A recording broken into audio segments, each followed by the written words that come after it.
বিশ্ব মুসলিম ঐক্য করো। على رسوله الكريم قال النبي صلى الله عليه وسلم المؤمنون كالبنيان يشد بعضها بعضا। মুহতারাম হাজিরিন, অনেক প্রাক্রান্ত মন নিয়ে আজকে আপনাদের সামনে উপস্থিত হয়েছি। আজকে যখন আমরা বাংলার জমিনে বসে নীরবে আমরা চলাফেরা করছি, ঠিক সেই সময়ে ফিলিস্তিনে আমার মুসলমানরা আজকে মজলুম। অতএব আমরা রাসূল করিম সাল্লাল্লাহু আলাইহি ওয়াসাল্লামের সেই বাণী স্মরণ করতে চাই, বিশ্বের সমস্ত মুসলিমরা এক দেহ এক প্রাণের মতো। আল মুসলিমুনা কাজাসাদিন ওয়াহিদিন, তারা সকলে এক দেহ এক প্রাণের মতো। বিশ্বের যেখানে মুসলমান আক্রান্ত হবে, অপর মুসলমান তার জন্য কাঁদতে হবে। ঠিক না বেঠিক? আজকে ফিলিস্তিনের মুসলমানরা শহীদ হচ্ছে, ফিলিস্তিনের মুসলমানদেরকে নির্বিচারে গুলি করা হচ্ছে। আমরা মুসলমান যারা আছে, আমরা যদি তাদের ব্যাপারে কোনো কথা না বলি, তাহলে কাল কিয়ামতের ময়দানে আমাদের কোনো উত্তর থাকবে না। ঠিক না বেঠিক? অতএব আমাদেরকে বসে থাকলে হবে না। রাসূল করিম সাল্লাল্লাহু আলাইহি ওয়াসাল্লাম বলেছেন, মান রাআ মিনকুম মুনকারান ফালইয়ুগাইয়িরহু বিয়াদি ফাইন লাম ইস্তাতি' ফাবিলিসানি ফাইন লাম ইস্তাতি' ফাবিকলবি ওয়া যালিকা আযআফুল ঈমান। মুহতারাম হাজিরিন, আমরা তো সেখানে উপস্থিত হয়ে তাদের সাথে যুদ্ধ করতে পারবো না, কিন্তু আমরা এখান থেকে তাদেরকে সমর্থন করতে পারবো। ঠিক না বেঠিক? অতএব তথাকথিত যারা আজকে ফিলিস্তিনের পক্ষে, ফিলিস্তিনের বিপক্ষে বাংলার জমিনে বসে কথা বলছে, তাদের কবর রচনা করতে হবে। যে নির্মমতা চলতেছে বা যেরকম গণহত্যা চলতেছে, আমাদের একটাই দাবি, এই গণহত্যা বন্ধ করতে হবে এবং আমাদের মুসলিম ভাইদেরকে তারা যে নির্মমভাবে মৃত্যু দিচ্ছে, এটা জানি তারা বন্ধ করে।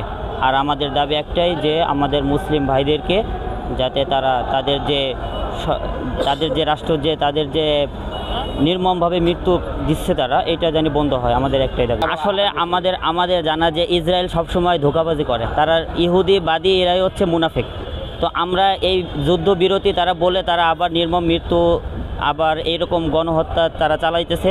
এটার জন্য আমরা চাই যে আমাদেরকে এমন ব্যবস্থা করে দেওয়া হোক যে আমরাও যাতে জেহাদের প্রস্তুতি নিতে পারি। এবং জেহাদের প্রস্তুতি আমাদের এখন নেওয়া, কারণ অনেক মুসলিম রাষ্ট্রের অনেক মুফতিগণ ফতোয়া দিয়েছে যে এখন ইসরায়েলের সাথে আমাদের জেহাদ ফতোয়া দেওয়া এটা ফরজ করে দিয়েছেন। তো সেই জায়গা থেকে আমাদের এখন সবার একটাই দাবি যে আমাদের তাদের সাথে জেহাদ করা। আমাদের অবস্থান খুব স্পষ্ট। আমরা এখানে কি জন্য সবাই একত্রিত হয়েছে, জমায়েত হয়েছে, সবাই অবশ্যই মুসলমান সবাই জানেন। সেটা হচ্ছে যে দখলদার ইসরায়েলি অন্যায়ভাবে ফিলিস্তিনের উপর হামলা করতেছেন এবং গাজাবাসীকে নির্মমভাবে হত্যা করতেছেন। শিশু বাচ্চা থেকে নারী, ওরা কাপুরুষ, ওরা কাফের, ওরা যুদ্ধবিরতি ঘোষণা করার পরও আবার হঠাৎ করেই, যেটা চিরাচরিত্র স্বভাব, হঠাৎ করে হামলা দিছে গাজাবাসীর উপরে। আপনারা দেখছেন যে গাজাবাসীর উপরে কীভাবে জেনোসাইড চালাচ্ছে ওরা। বিশ্ব মোড়লরা দেখতেছেন, কিন্তু ওরা তো বেদিন কাফের। বিশ্বের মধ্যে 200 কোটি মুসলমান একত্রিত না হওয়ার কারণে ওরা এই সুযোগটা নিতেছে।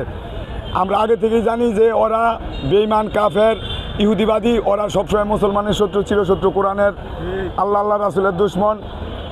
ওরা মুসলমানের শত্রু। ওরা নির্বিচারে গুলি করতেছে, বোমা ফেলতেছে। আপনারা দেখছেন যে ওরা যুদ্ধবিরতি ঘোষণা করার পরেও, চুক্তি হওয়ার পরেও আবার হঠাৎ করেই রাত্রে মানবতা বিরোধী লঙ্ঘন করছে। শিশু, নিষ্পাপ শিশু থেকে নিয়ে শিশু বাচ্চা, কোথাও ওনাদের নিস্তার নেই। এমনকি হাসপাতালে পর্যন্ত ওনারা বোম্বিং করছে। ওনাদের সাথে এই বেদিন কাফেরদের বিরুদ্ধে এখন বিশ্বের মুসলমান এইভাবে ঐক্যবদ্ধ হয়ে আমরা জিহাদ ঘোষণা করতে পারি।